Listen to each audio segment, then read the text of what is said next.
think we're live. Are we live? What's going on, everyone?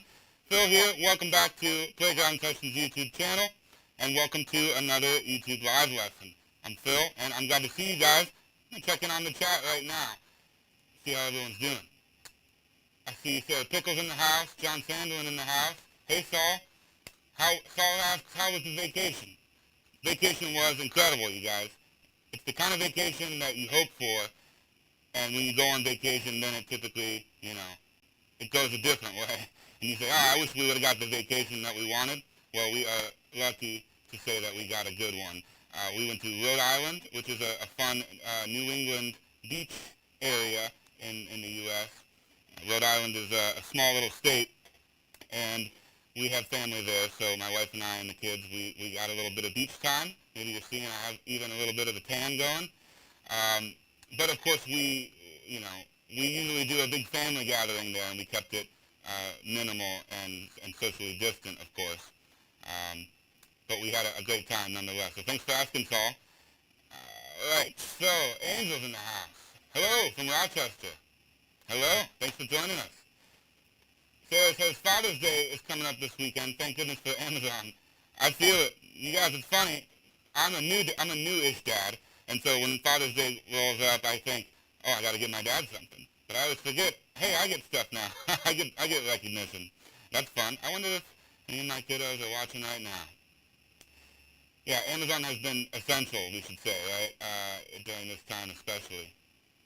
So I was wondering if anyone had Father's Day plans, and I think I threw that in the chat. Yeah. Saul saying video games and sacks and working out. What more could you want? That's pretty sweet. Yeah, I'm going to be doing some music as well, hanging out, playing some keys at home. It's going to be a good time. Okay, so Saul asked another good question to the group, and this is one that I wanted to talk about as well. Saul's asking, did anyone submit videos? Did anyone do the You Raise Me Up Global Recital Challenge and submit your video? I did. Anyone recognize this section?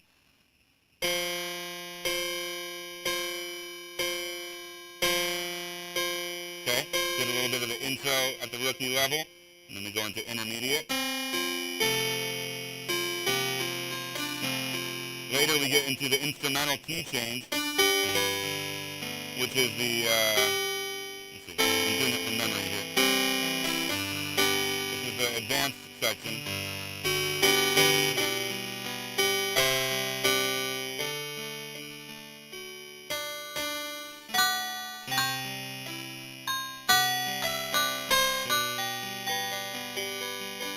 And then we go on to the few key changes after that. And then we go.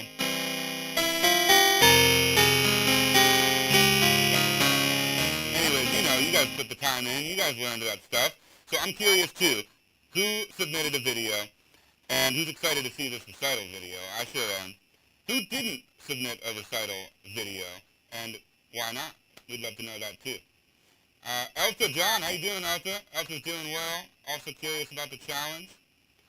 John did the intermediate. Good to hear. Saul, you did intermediate. Okay, so here's an answer to my question. Saul says, I did intermediate, but didn't turn in because I had a brain fart. Fair enough. You know what?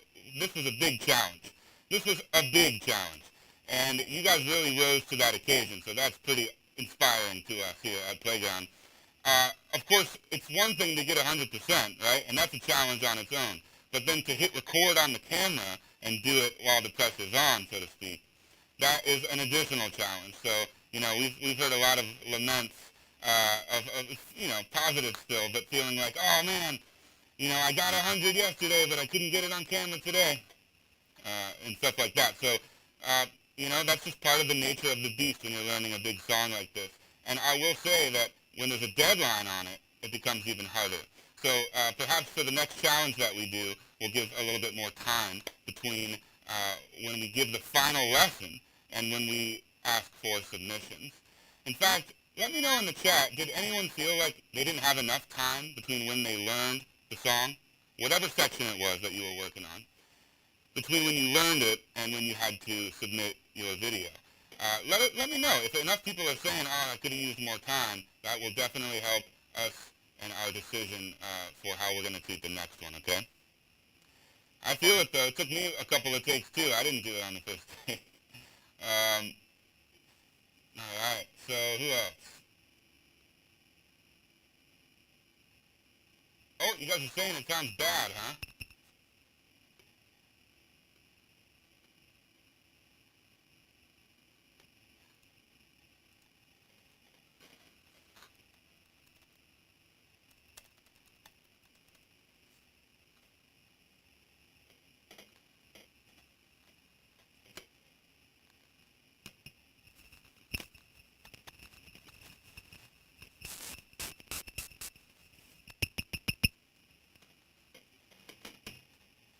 One sec, guys. I'm gonna take a look at my mic here. Okay. Be right back.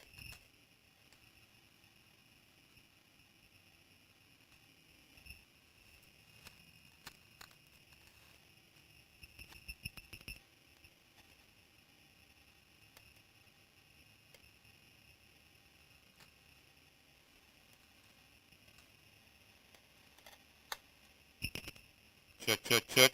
All right. Is this any better, anyone? Is this any better? Maybe, maybe not. Check, check, check. 1, 2, 1, 2, 1, 2. 1, 2, 1, 2, 1, 2. Check, check, check. Check, check, check. All right, everyone. Hoping this is better. Let me know.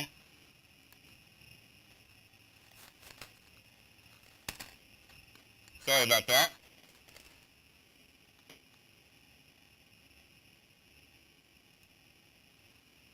Well, all right. I'm gonna keep troubleshooting here, you guys. Give me one sec.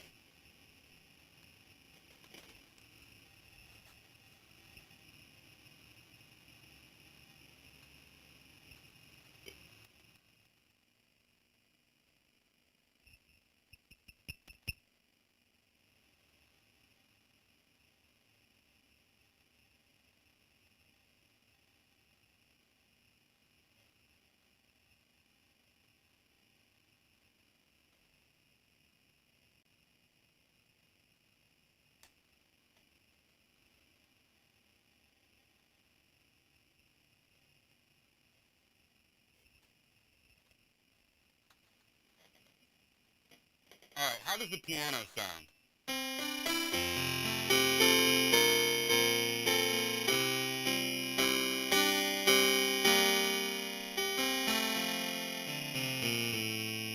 Is the piano clear or is the piano also fuzzy? In the meantime, I'm going to have to pull it up, the YouTube stream up on my phone to hear what you guys are hearing. I apologize for the delay here, but we'll kick this off in just a sec when I get this sorted.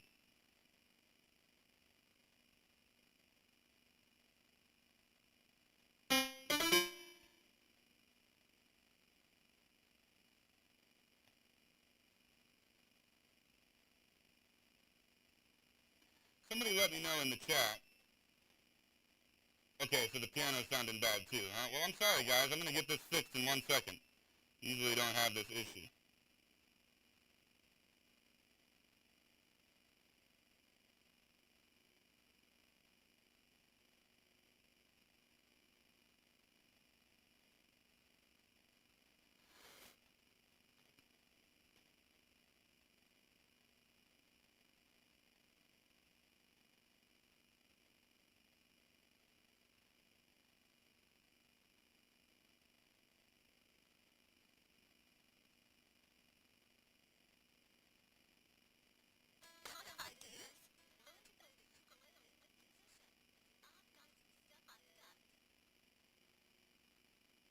All right, I'm coming up on my lesson here now, so let me see.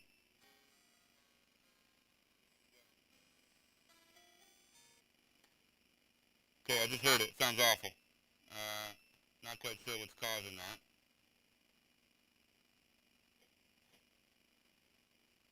So let's see if this helps.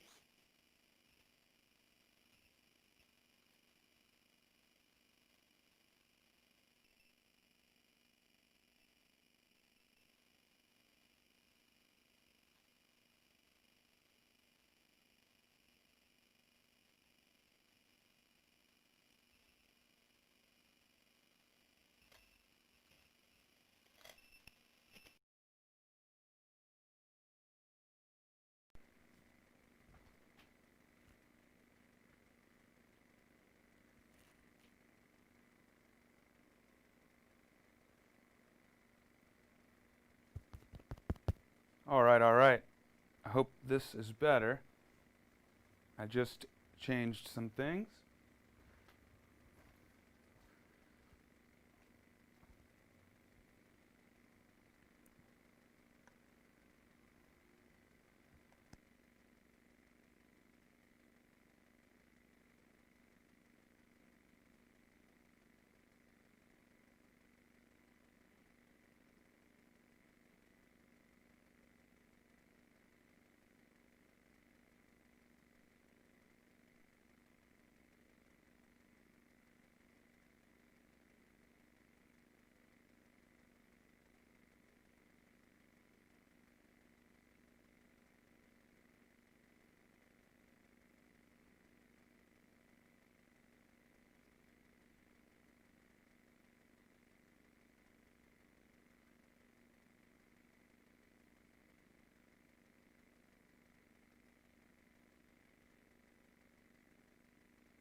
Wait, there's got to be sound now.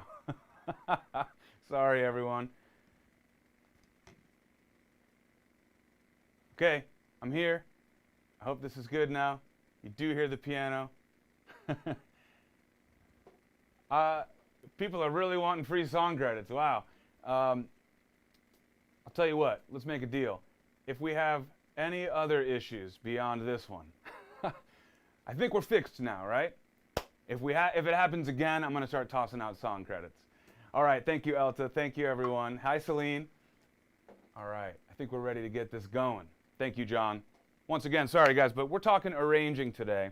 And what I wanted to do is kind of wrap up our lesson on arranging by checking in with you guys on what you've been working on in between our arranging lessons. So hopefully you guys are applying what we're working on in between lessons, whether it's to a piece of music that you're making up from scratch, maybe you're composing, or maybe you're trying to arrange a song that's in the song store for a different difficulty level as an exercise maybe. Okay, cool. Volume's low. Thank you, Charles. I'm going to bring up the volume by one notch here for you. I think that's a good call. All right, there's that. I hope that's helpful. And happiness returns. Woohoo! Okay, so I want to check in with you guys on any specific arranging scenarios. And actually, John's bringing up a good point here. Most of the time was spent on the recital, and you guys, that's actually why this arranging month that we had planned it kind of got interrupted, right, a little bit, is because we launched this recital, and all of us, the playground team and the students, it sounds like we all realized this is actually a good amount of work, right? So we had some a bit of an interruption with that on the arranging side. So it's a good point, John. I bet many of you maybe wanted to try your hand at some arranging, but then jumped into the recital instead, which is cool. But yeah, no, that's a good point. Hit me with some questions, though, you guys. We have some stuff planned for the day, but I want to first check in with you guys and make sure I'm not talking about stuff that isn't as relevant to this group. So let me know in the chat anything you have about arranging. If you want me to cover something we did before, if you have a question for me about arranging, if you want to, just let me know what you guys are feeling for the arranging side of things today. In the meantime, I also want to know, let's see. Okay, good. Okay.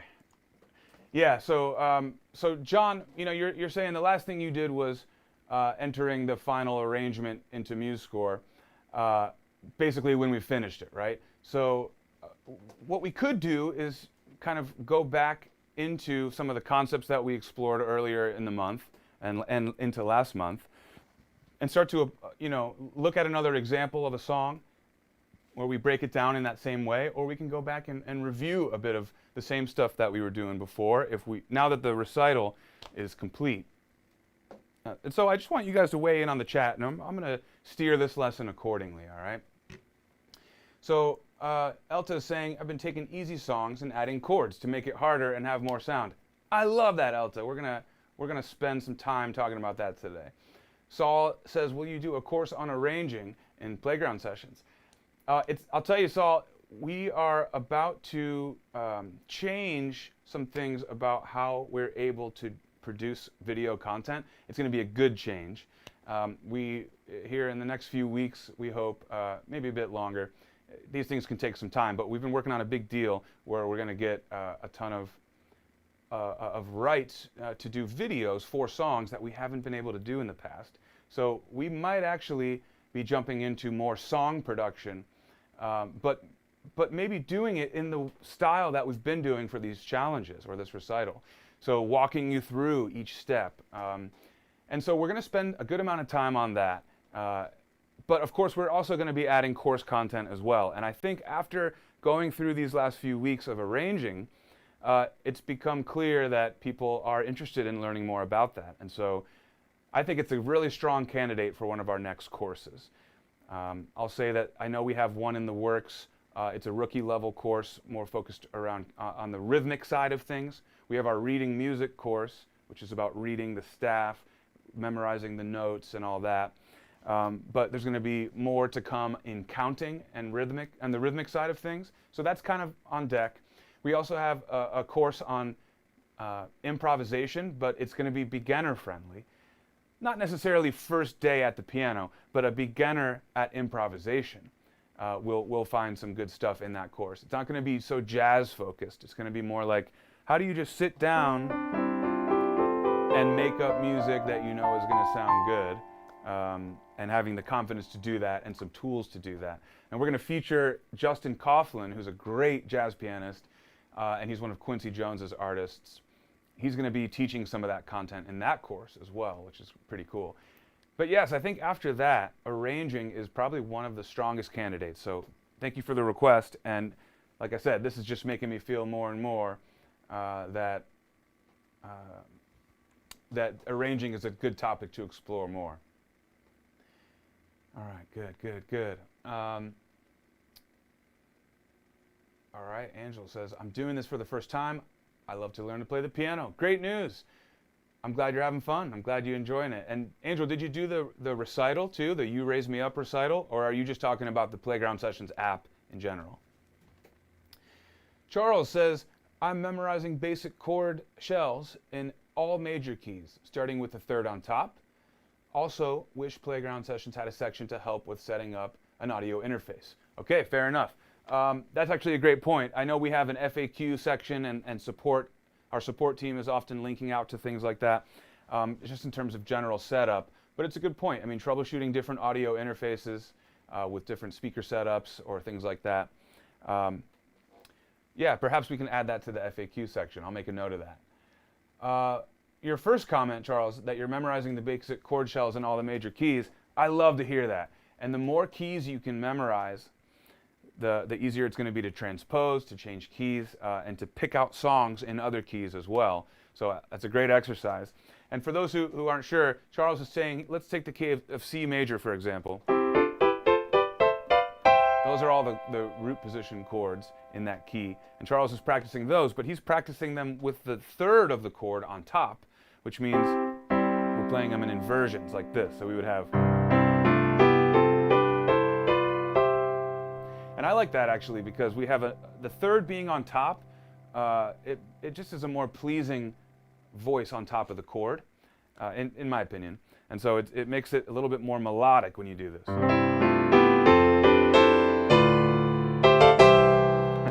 And of course you could harmonize in the left hand too if you like. But either way, great exercise. And I would encourage you, Charles, to try, if you wanted to, tweak that a little bit and give yourself an extra challenge within that, then you could do different inversions as you go up. So maybe just 2 for now, and then go to the next chord and do that. G, A minor, B 3 inversions.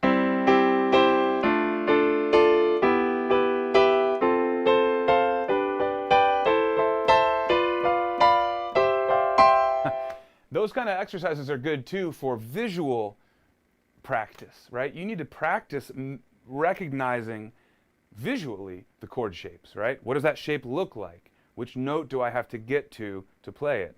You're using your eyes all the time. So when you're practicing, it's not just about practicing for your finger dexterity or speed.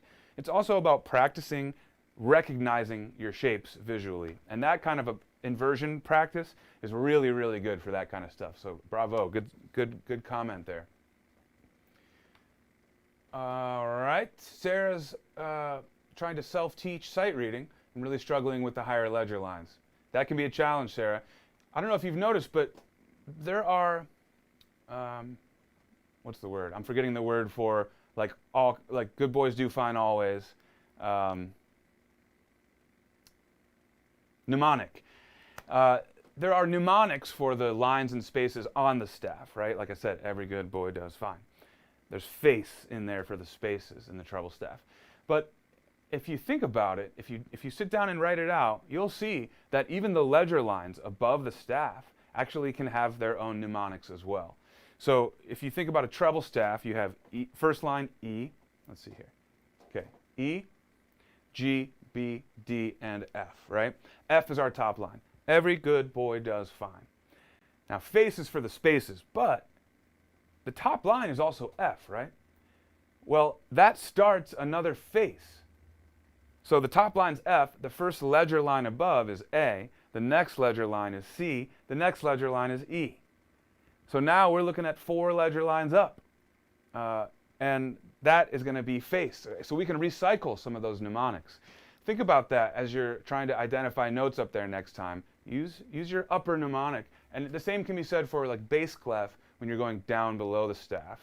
The lowest, let's see, always. So the lowest space is A, right? Well, in the bass clef, all cows eat grass. But that A is also the end of the lower ledger line's mnemonic. Good boys do fine always, that A. So that means if this space is A, the space below the staff would be F, fine always. Space below that, you know what I'm saying? So you can build them up from underneath as well. I encourage you to check that out and see if you can find those patterns in there, because you already know those mnemonics. If you know where to apply them on the ledger lines, it's not as hard as it seems. Cool. All right, so John, the third, yeah. Okay, so John, hold on, let me back up. Okay, whoop, man, you guys are typing fast. Okay, Thurman Gaming, what's up? Thanks for joining. Just out here spreading love. Hope everyone's having a great day. Wow, that was very nice of you. I'm having a great day, and I always will appreciate some spreading of love. Fidele FLE says, thank you very much. I'm so happy with your platform. Great news. Did you just join? And if so, was it through this global recital effort, or was it through something else? Glad to have you. John says, we worked on arranging for the solo player. I'd like to hear about arranging for an ensemble. Basically like the backing tracks we hear in the lessons. Great idea, John. I'm going to get to that. John, the third gives you the flavor of the chord, major and minor. You're right. Great point, too. Thank you, John. Building a practice for chord and their inversions. Yeah. Sure. Working on identifying if songs are in a minor or major key. Do you know if the song Listen to Your Heart? The only song I know, Listen to Your Heart, it's like...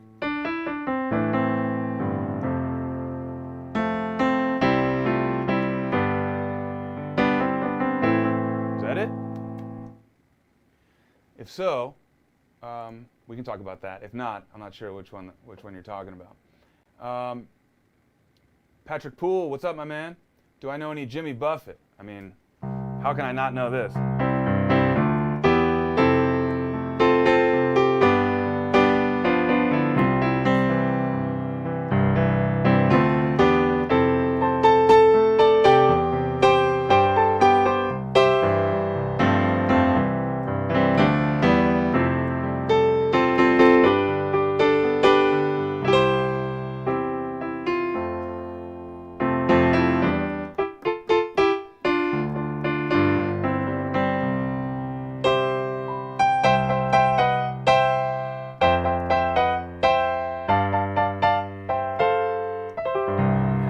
okay, a little bit of Margaritaville.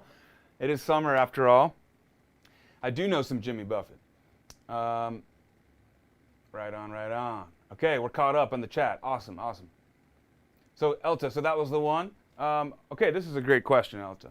Because that song... Wait, where'd it go? Listen to your heart. So, this is an interesting example because the first chord of that phrase, of that chorus,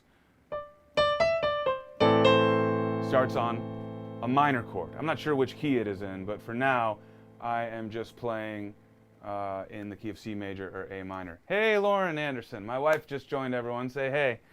Yeah, so Elta, the first chord in that section, listen to your heart, is minor. Then we go to a major chord, then a major chord, then a major chord.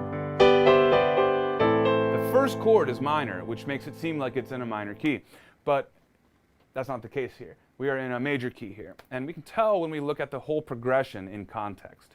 We're in the key of, well, in my example here, key of C. Could be C major or A minor, right? The first chord is A minor. Then we go to F major, then C major, and G major. Now, what we don't see, I don't believe, I could be wrong because I'm doing this off the top of my head, is an E major chord.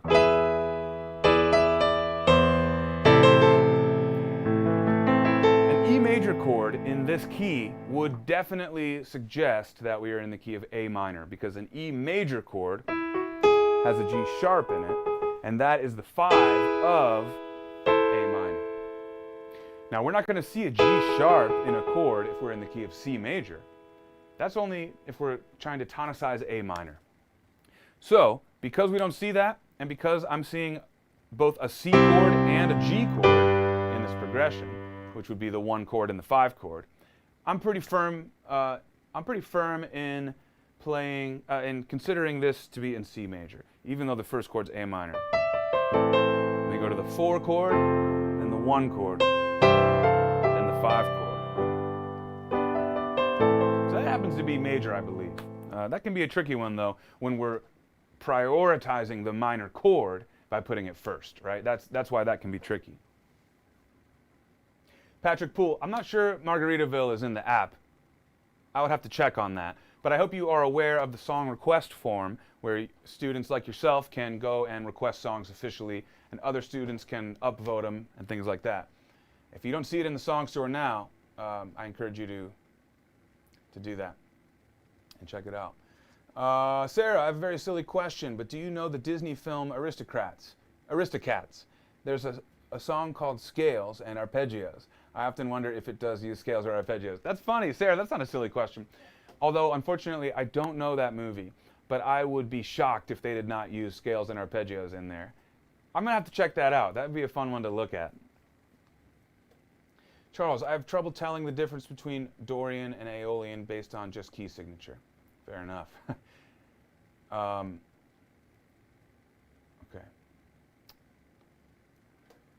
The song request form, where can you find that? I'm going to have to pull up the link. I don't have it handy right now, but before we wrap up today, I'm going to grab it and I'll post it in the chat, okay?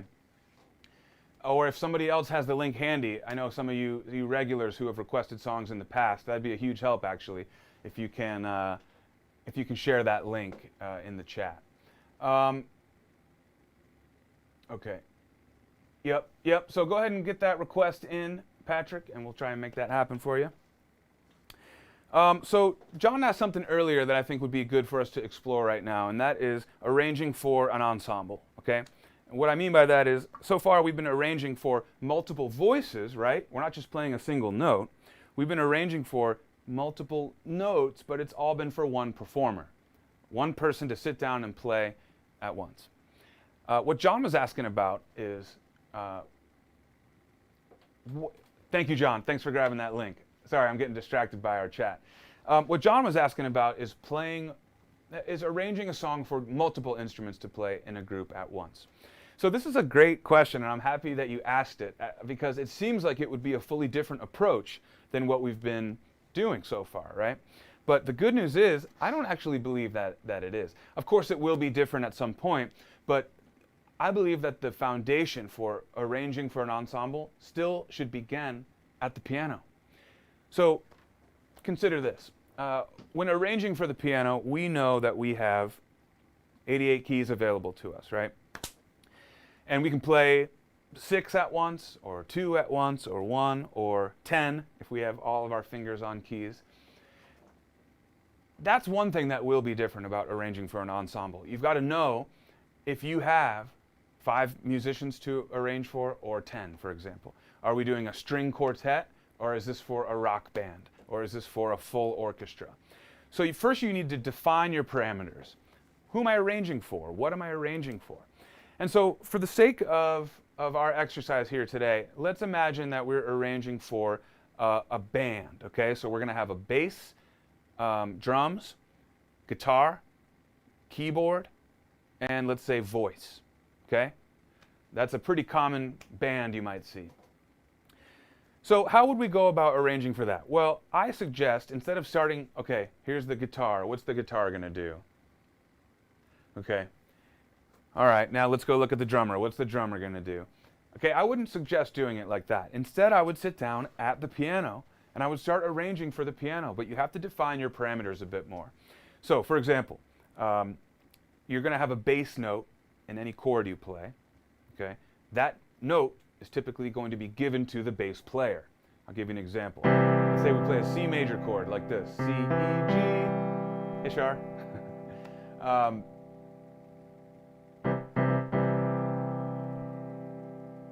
Sorry, John, I see your note about the link in the chat. I'm going to come back to that, I promise, but let's stay on this for a minute here. So, C major chord. I could look at this and say, that's what I'm going to arrange for the left hand for my piano arrangement. Done, right? But if I'm now arranging this for my band, I'm going to say, okay, I'm going to give the bottom note, the C, to the bass player. The bass player is just going to play boom, C, and that means you've got these other notes that can be played by one of our harmonic instruments. So not the drums and not the singer. All right, drums can't play a pitch, and a singer can only do one at a time. So I'm going to give the rest of the notes in that chord to the pianist and or the guitarist, okay? Because those are the instruments in our band that can play a chord. So the bass will play a C, boom, and then piano and guitar, we got a C chord, okay? And then I'm going to think about my melody. What's my melody? Just making up a melody, okay?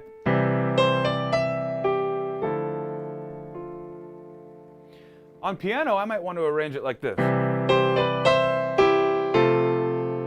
But that's 2 notes at once. And we know that we're arranging for a singer to sing the melody, so we've got to, again, define our parameters, and we have to limit our melodic voice to just a single note. Okay? So then I'm going to do this. Here's my bass note, here's my chords, here's my single note melody.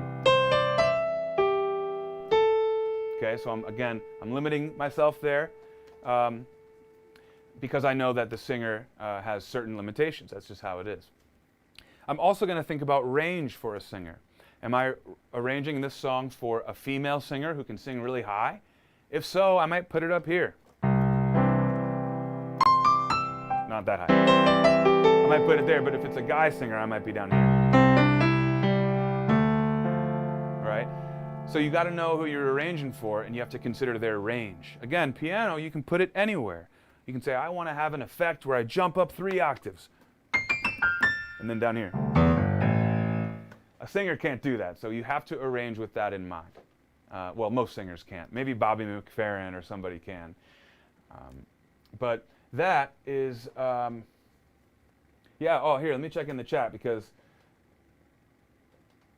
Charles Smith has a great suggestion. He's saying rootless voicings for piano, or that bass player will hunt you down. That's exactly right. Charles, great point. So if a bass player has the C covered,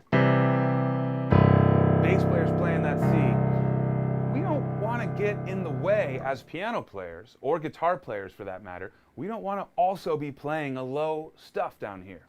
So that's a great point, and I should definitely touch on that for a minute, because part of what is hard and also important about arranging for an ensemble is that you don't give individual parts too much to do in their part. You have to consider the ensemble sound as a whole.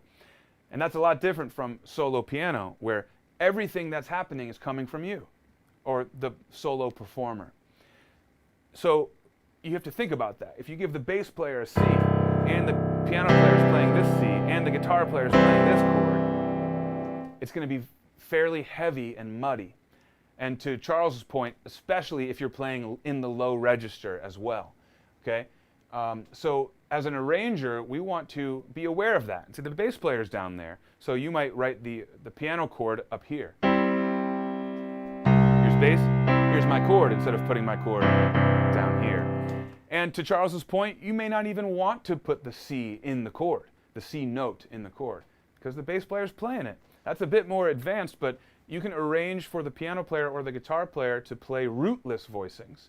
The bass player's playing the root, so the piano player could maybe play, right, or some kind of an open voicing chord so that the bass player can breathe and you're not stepping on each other's toes, okay? Great point, Charles. I sense that you have some experience with that. Yeah, guys, it's looking like that link, the chat is like stopping the link from posting, probably because it doesn't want people like promoting their own websites and stuff. So unfortunately, I might have to be the one that posts that. And if that's the case, I'm going to just post it towards the end of the lesson, I promise. So thanks everyone for trying to help with that. But YouTube is protecting us from ourselves, I guess. So that's a little bit about arranging for an ensemble. I think we can get even deeper into it and say, you know, that if you have two harmonic instruments, a piano player and a guitarist, and just because they can play chords doesn't mean they should always be playing together at the same time. It might be nice for one section of the tune to have the chords played by the piano.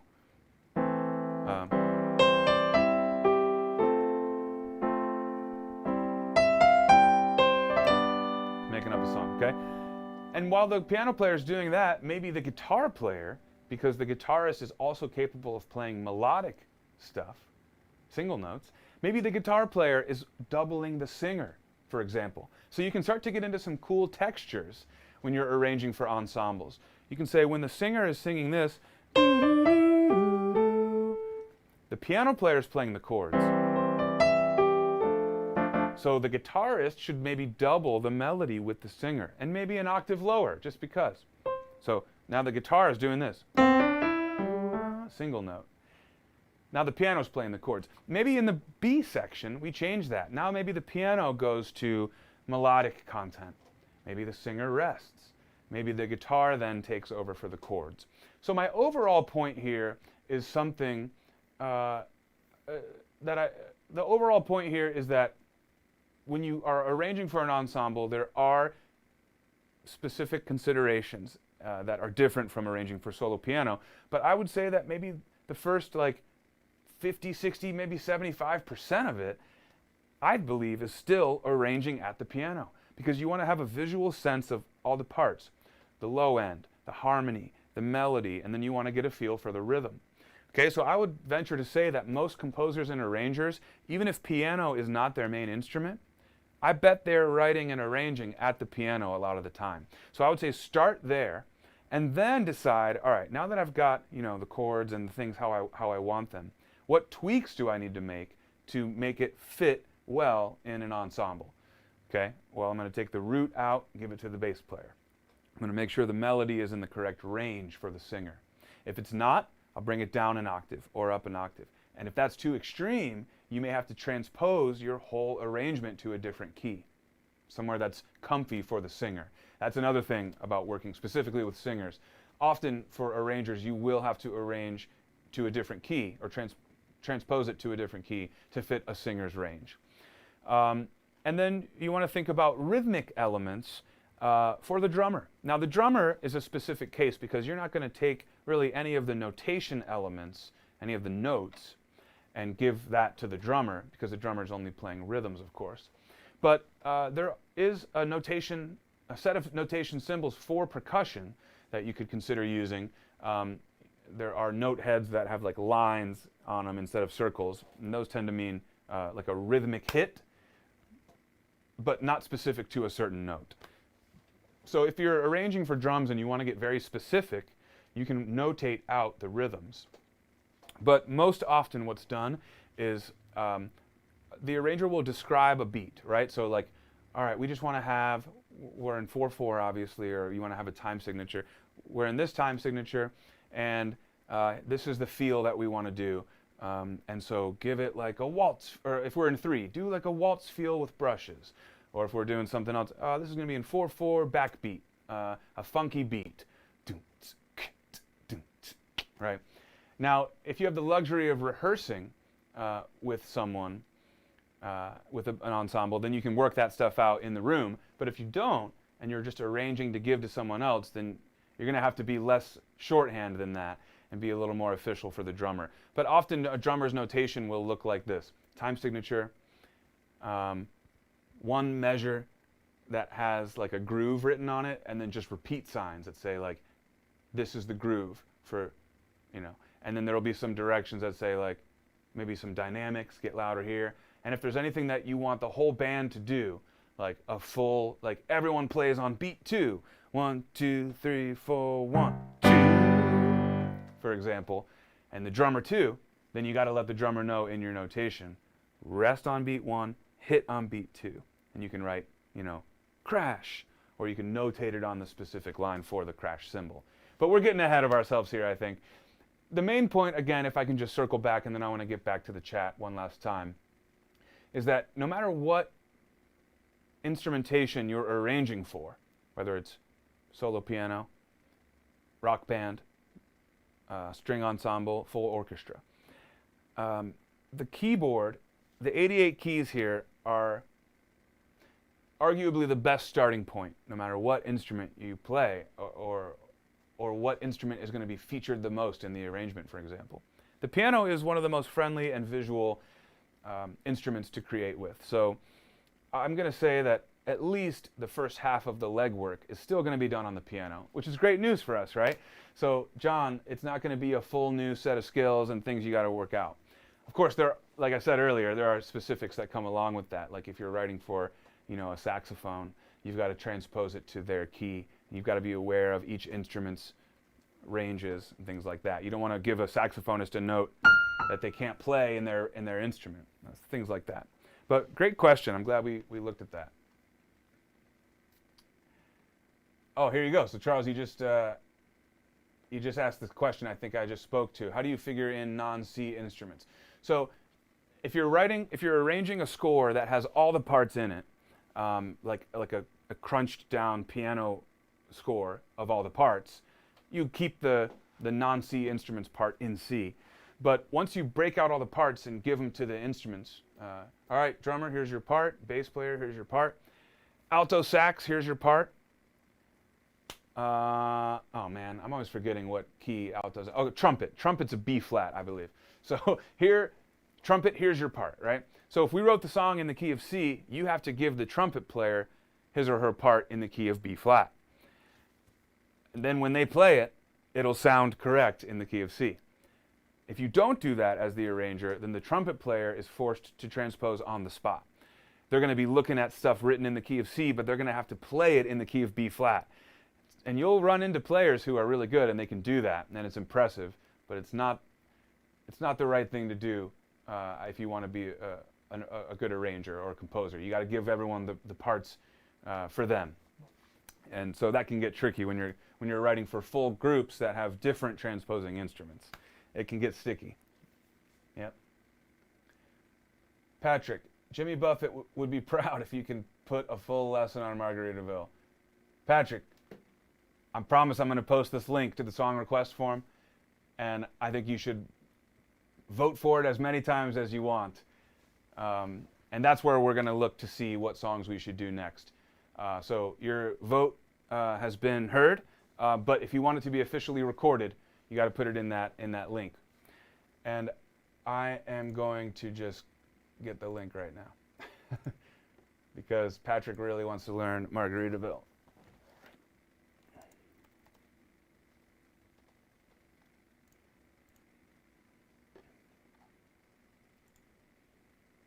Give me 1 second, and we'll have that.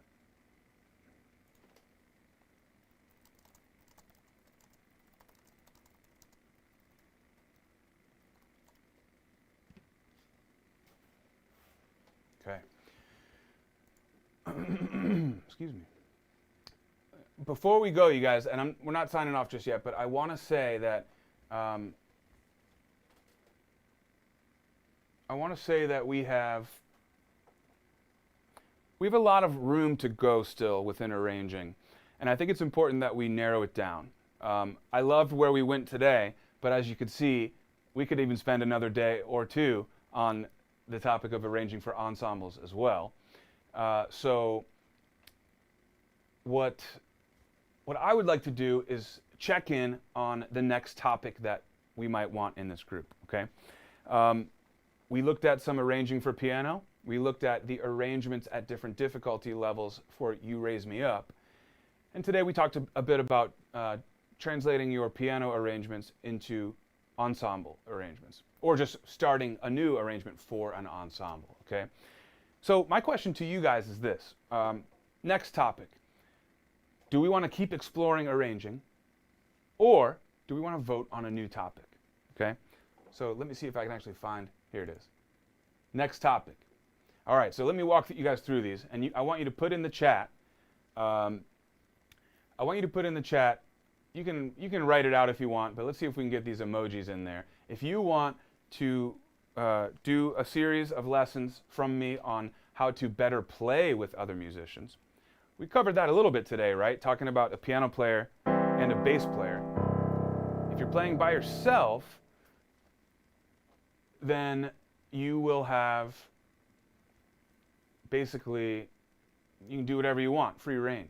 But if you're playing with other people, you need to consider their ranges, their instruments, and what they're doing in the moment. Very true, right? For playing with other musicians, aside from arranging, if you want to jam with a band, with your friends, how do you do that? How do you know what key you're in? How do you pick out a chord? How do you play in time with a drummer, all right? That's stuff that we could talk about. So let's see if you guys want that topic. Another topic that I think I pitched months ago, and I don't think it was voted on, I figured I would bring this back into the mix as well. So for option 2 here, maybe we can talk about better practice techniques. We can talk about how to set up your session for success. We can talk about how to break out your larger practice session into smaller chunks, and how to stay efficient, and some drills and things to help you get warmed up for your practice, all that, okay? So you can write in, I don't know, these emojis I guess aren't making the most sense, but if you find a pencil emoji, or you can just write practice techniques in the chat. Another option could be to learn a song. Now I know we all just got done learning You Raise Me Up, but it could be kind of fun to do a song live in our live lessons too. I don't know what that would be. I could pick something, or if we have suggestions, it won't be Margaritaville, Patrick. Sorry, because I don't think that one's going to be ready by next week. But you know, we can explore what that would mean. What does learning a song mean together live here? I can teach stuff, and you guys can ask questions, and you know that could be pretty valuable too. Or you of course have the option to say more arranging. All right. I don't want to give too many more options than that, but I need to check in on the chat here and see if you guys have any kind of preference on this. And in the meantime, I'm going to check back in on the chat here. So Saul's asking, you said something about the backing tracks on the songs we buy. Did you say you can't insert backing tracks for the songs we work on? I'm not sure if I fully understand the question, but if you're asking about, so you then say because of copyright. So the backing tracks, I don't think we have copyright issues with the backing tracks. We have a team on the payroll that works on the backing tracks, so they're original files. And the blanket rights that we do have to teach all these songs also extend to doing those backing tracks. So if you can clarify your question, Saul, I'd love to answer it. John saying Sweetwater has a chart with the ranges of various instruments. Yeah, there you go, a cheat sheet, if you will. When I was in college, I did that. I had like a cheat sheet for all the transposing instruments. That was helpful. Okay, Sarah, I missed a question. I'd hate for them to feel left out. Me too. So I'm going to go back up and try and find that question. Thank you. That is a good question. Okay, I'm going to go back to the chat here. And I believe this is the question. The question is, I'd like to know if a kid of 3, 4, or 5 years old must also use his or her 2 fingers, numbers 1 and 5, to play accompaniment in piano, or she can just use 1 finger, his index. Okay. I think your question is, if you're just playing 1 note on the piano, let's say we're playing a song that uses middle C. Now, we teach that to play middle C, you want to put your hand in a C position, where your thumb's on C and your other fingers are on the other notes. That's a 5-finger position, C, D, E, F, and G, for example. Now, if we're in this position and a song says to play C, G, C, for example, we're going to want to use those fingers, 1, 5, 1. And here's why. Because you don't have to look down to do it. In fact, I can close my eyes and I'll turn around. That's the benefit of a position. You know that your fingers are in the right spot. If you wanted to play that with just this finger, you could. But it is technically incorrect. I hate to throw that word out there because I did play the right notes. But technically, you're doing it in the wrong way because you're giving yourself much more work to do. You now have to look down, you have to move, and then you have to move again. You also can't connect the notes very well when you do it like that. So it's much easier in the longer run to play those things in the right position. But I understand your point here. When you have a young kid, 5 years old even is young. In fact, most places won't even start piano students until they're 5. Kids that age will have a tough time using the correct fingers. They're going to want to do what feels good in that moment, which is typically going to be like these 2 fingers or just this finger. But it's important to not focus on the immediate gratification and focus on the prolonged gratification. So, in other words, put the work in the uncomfortable upfront time where you're learning the right fingering, because later down the road, you're going to be a much better player and you're going to be able to learn stuff much faster and much easier. It'll help in the long run for sure. So, look, if you play a song like this,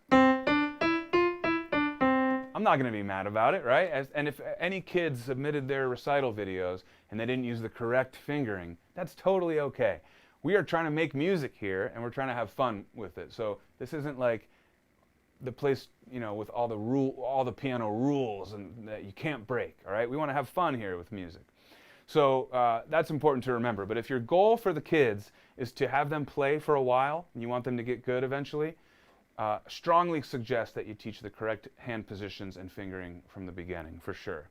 I hope that was your question. I hope I answered that for you. And then,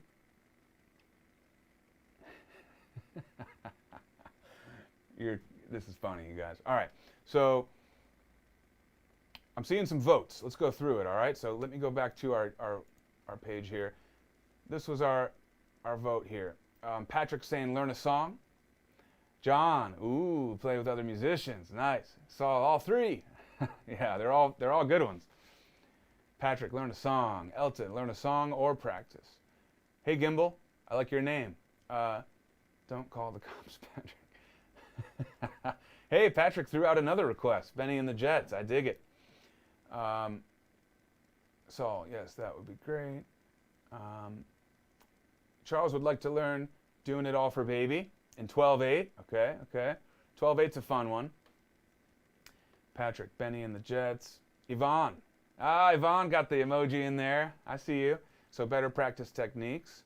Saul, I want to be able to listen to the backing track and play. Download the backing track and play. Saul, I think I'm understanding your question now about the backing tracks. We do not offer the backing tracks as a file that you can download and store on your device. But I'll tell you what you can do. I would encourage you to try to play along with the app, but just turn off the feedback. That way you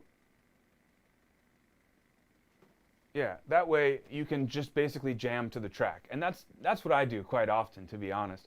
In fact, I know Chris, our CEO, Chris Vance, he will often put his iPad or laptop up on his acoustic grand piano with decent speakers, and so you can really hear the backing track loud. And he'll just play his grand piano along with it, even though he's not registering any scores. So try that, please. And I think you will have some fun with that. Amanda Dangerfield, how you doing? Amanda says, how do I copyright my songs? How does it differ if it's all by me versus other musicians? This is a bit off topic, but I'll give you a quick answer. There's an unofficial way and an official way. The unofficial way, I've seen people, mail a score to themselves, so it gets, postmarked, and then you don't open the envelope. Things like that, But honestly, if you want to do it officially, you're going to want to register your songs with like the official ASCAP, BMI, whatever the official copyright entities are. And it's a pretty easy process if you follow it online. I've copyrighted music of mine before. And if you've written stuff with other people, it's just a matter of, like a business, you would just say, I'm either the 100% owner or, it's a partnership with these people. And so often you'll see on a score written by Adele and like 6 other names, right? That's how that would be handled. And those people would split the royalties accordingly. Nice to see you, Amanda. Thanks for the question. Yep. Oh, John Sandlin, I like that idea, especially for a 3 or 4-year-old. If you get a piano that is a bit smaller, and I agree, not a toy piano, but something that has a keyboard that is like a real keyboard, but just a little bit scaled down. You'll see smaller guitars, for example, that aren't toy guitars. It's just a normal guitar that's smaller. You'll see the same kind of thing on some keyboards. So that could be good for very small hands. I would agree with you there. But honestly, I mean, if you got a 3-year-old or 4-year-old who's practicing and like improving, that's awesome. I feel like you should just teach them the full position from the beginning. That way, if you've got a smaller keyboard and then when you change to the bigger keyboard, there's not a change there for the kid as they get bigger. But really, I mean, at that age, honestly, 3 years old, I would not personally start trying to teach things like fingering or even hand positions. My strong suggestion for teaching kids that young is, and I've done this myself, and I've had really positive responses from this too when I used to teach more in person, is that you just got to have fun with them at the piano.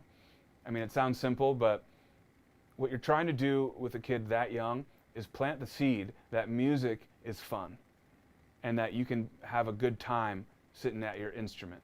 That's it. So I've sat with 3-year-olds before, 4-year-olds, and we just sit down and we make up stuff. I say, play something, and they'll start playing white keys, and I'll try to harmonize it, and they have fun with that. Or even, it doesn't have to be piano. You can pull up a shaker and just make some music, laugh and have fun with them. That is going to make them want to keep coming back. And that's the best thing I think you can do at that young age. Maybe 5 or so is a good time to start saying, okay, now here's a teacher, and you have to kind of be a student and listen and show respect and learn. That kind of stuff is hard for a 3-year-old. So that's what you want to introduce maybe at the 5 or 6 year age, depending on the kid. But if you've done those few years of planting the seed of music is fun and you can have fun doing it, then transitioning into that more classroom setting is going to be much easier for you and the kid. Yep. Yes, Saul, turn off the feedback and you'll have a good time with that. Okay, so you guys, the video is going to be up here on the channel, and typically people do seem to watch these live lessons even after they're done, after we're live. So because of that, I would like to let the voting continue and see if people who are going to watch this lesson later can get their voices heard as well. But I'm also going to include a poll, like I've done in the past, in the YouTube community. So the poll will include these options as well. I will tally these votes in here, but I want to see what the poll has to say as well. Thank you all for voting in the chat.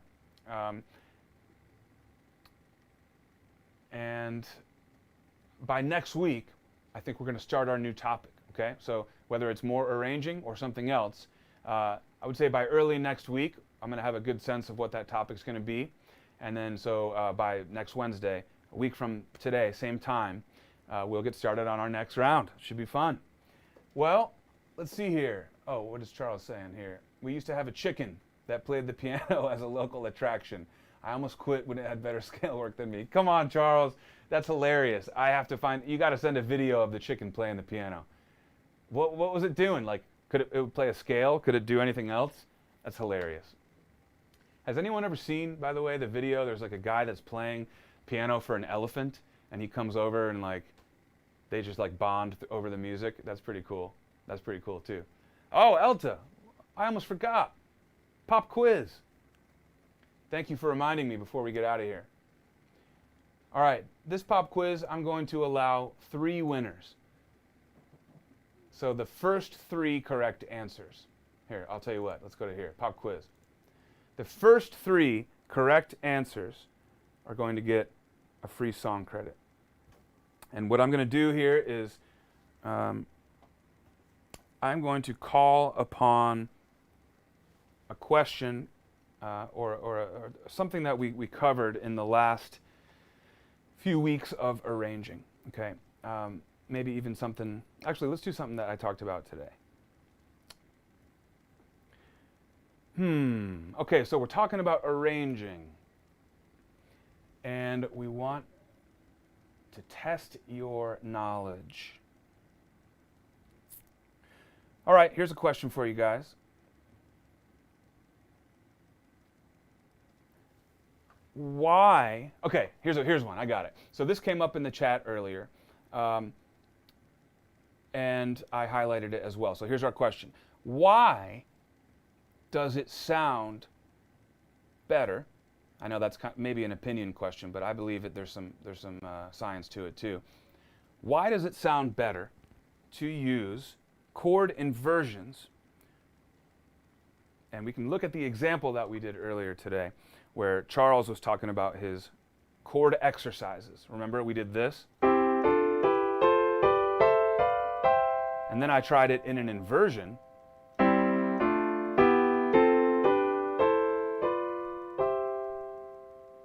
And we all kind of collectively decided, you know what, that sounded better. Why? My question is why? And this is kind of an open-ended question. I will accept multiple answers depending on what I get, and I will accept the first 3 correct answers. Now, it was something we talked about in the chat, and it has something to do with what note specifically was on top of the inversion. So the inversion we did, we had the 3rd on top, right?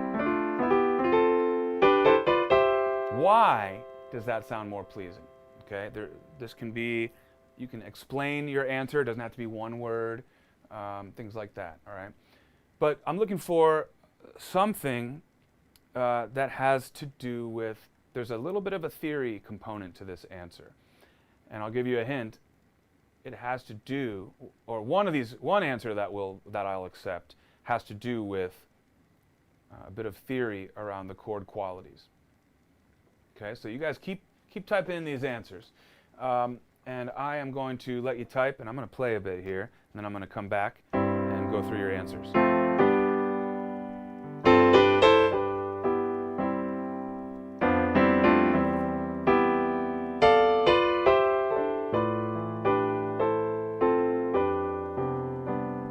Just playing inversions in my right hand.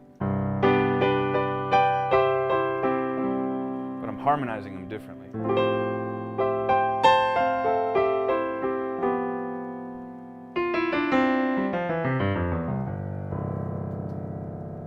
Seeing some good answers coming through.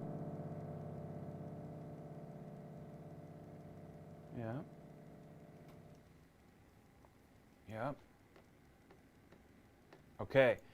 Good. There's one answer, actually, that we did not talk about that I also kind of like. I'll say that first, and then I'll get into our answers here. When you have a root position triad, and in fact, let me go back to myself here.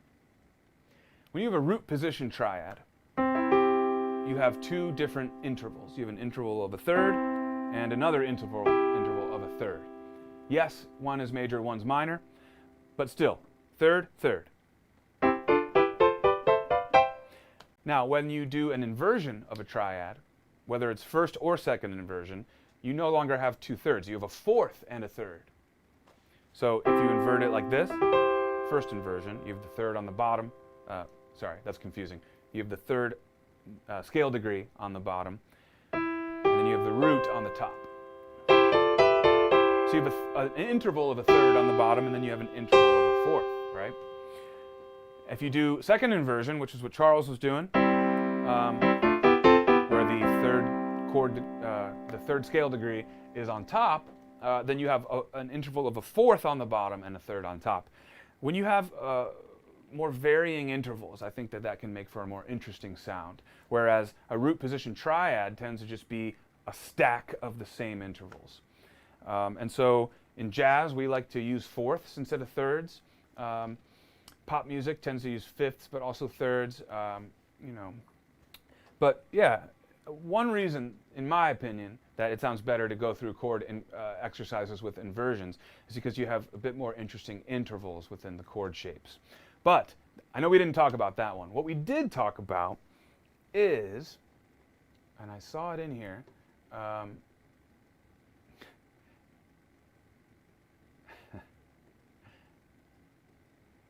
okay, I'm just going to try and find it here in the chat. Okay, I want to call out John Sandlin's answer, and that doesn't mean he was the only one that was right, but I like what John said, specifically that it's the third on top is emphasized. And the third is a very important and defining note of a chord. Okay, it's the difference between a major and a minor chord. And when you play those chords in root position, the third, whether it's major or minor, is buried in the middle of the other two notes.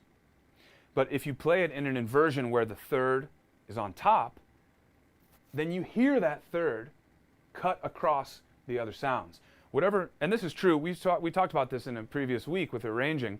When you put your melody in the arrangement, you don't want to put notes on top of that, typically, because you want your melody to ring out on top. And so that applies here too for chord voicings and chord inversions. Whatever note's on top is going to stick out a little bit more. And because here we have the third on top, the defining note, whether it's major or minor, is what we hear the most. And that is why that sounds better, in my opinion. But I'll tell you what, a lot of these other answers are correct because, for example, I like what Saul says. Saul says because it's happy, right? Well, that's just another way to describe the mood of the quality of the chords, major versus minor. So you're getting a sense of the mood. That's another way to say that, I think, Saul. So I like that. Sarah says it helps memorize finger patterns. Sarah, that's actually a nice point.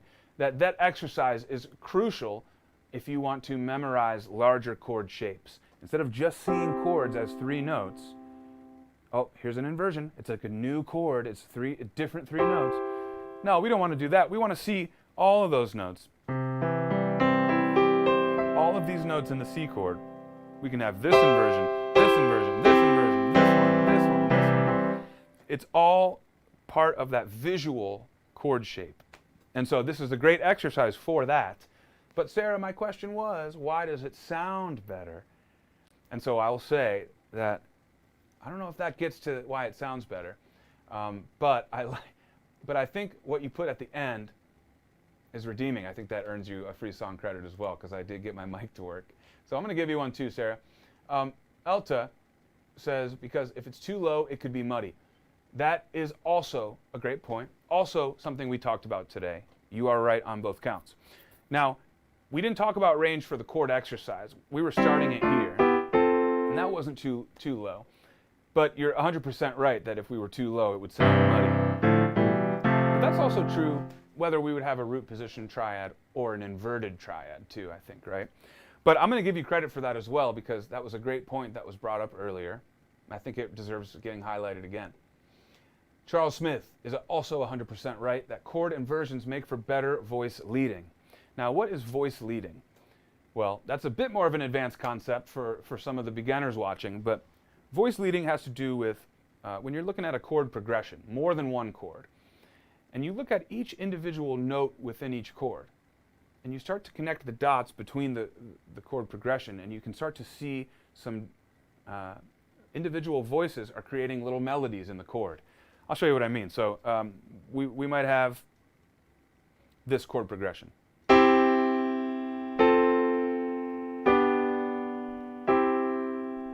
That progression has good voice leading because I'm using inversions. It wouldn't have good voice leading if I did all root position triads like this.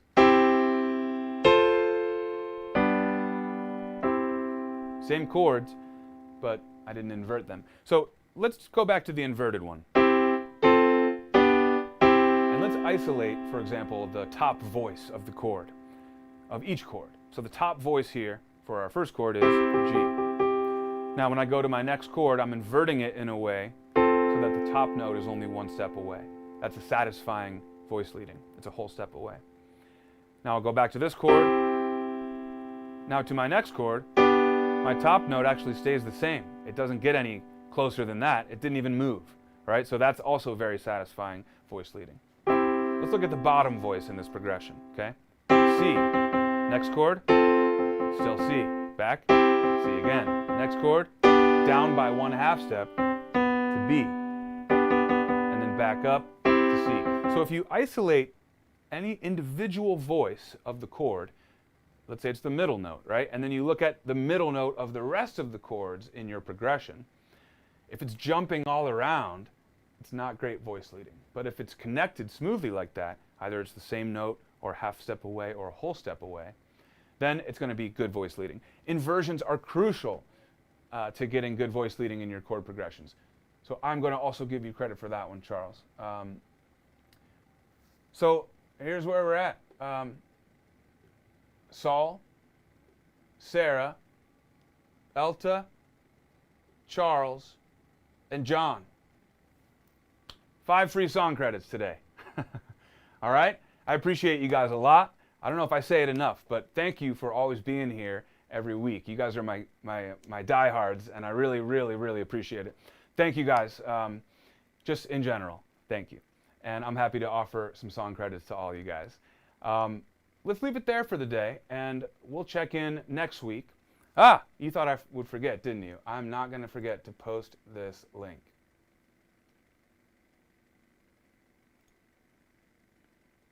Copy. Let's see if it'll let me paste it. Oh yeah, Sarah, I forgot. You're not in the app. Man, we gotta talk one day, Sarah. We gotta have a heart to heart. And you gotta tell me why you're not on the app yet.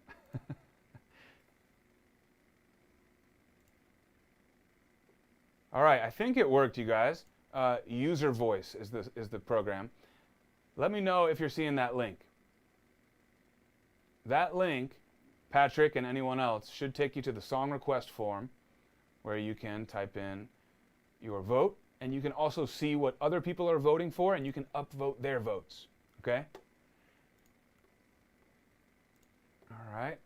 Elta, thanks for clarifying the major versus minor. For sure, you guys. Yes, John, let's sit. In fact, I'm not going to end it yet. I want to make sure everyone can get that link. But please confirm if the link worked. I see it in the chat on my end. But I'm going to wait to sign off until I hear from you guys that we're good. And for those who are new, I'm not sure if everyone who won a song credit today, if you haven't won one before and you're not sure how to redeem, here's how you do it. You're going to email support@playgroundsessions.com and say, hi, I won a free song credit yesterday in Phil's YouTube live lesson. And give your name, which it should already be in there, and then someone on the support team will say, great, we've just given you a song credit on your account. Okay, so I hope you guys will do that.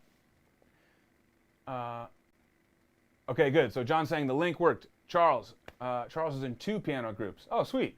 What other group, Charles, if you don't mind me asking? There's a lot of good ones out there. I'm glad you rejoined too, my friend. We got a lot of big stuff coming. Later in the year, we're launching the new app, you guys. iPad, new design, new bug fixes, all that stuff. You guys have been really patient, and it's coming. We're also, I mentioned earlier, we're going to be unlocking a bigger song rights deal that will allow us to teach more songs in video like we've been doing. That's going to be pretty sweet as well. So anyways, I'm glad you joined, Charles, and I'm glad you're digging it. We're going to have some good stuff coming for the rest of the year. Okay, that's it, guys. I'm going to leave it at that. But Patrick, I hope you saw the song request link. And oh, Johnny May? I don't know that guy. Is that the... Oh, that's your other channel. I see. Yeah, I'll have to check him out. There's a lot of little like YouTubers popping up, like individuals that are great teachers. That stuff can be cool for sure. So yeah. Anyways, I'm really happy with where we're at here, you guys. And I want to just say one more time that if you know anyone that would enjoy these sessions, whether they're learning piano or not, I think we have some fun. And I'd appreciate it if you guys would share it out to someone, only if you think they would really dig it, though. I don't want you guys to just share it to everyone you know, because sometimes that can feel spammy. But I would love if you guys would send a personal message to someone that you know that would really enjoy these and say, hey, come to the next one and check it out. In fact, if you bring a friend to the next one and you introduce them in the chat, we'll have some fun with your friend too. We'll get him in the mix, okay? Anyways, thank you guys. I'll see you next week. And don't forget to vote on the new topic in the poll. I'll be posting that poll in just a minute here after I sign off. Thank you, everyone, and I will see you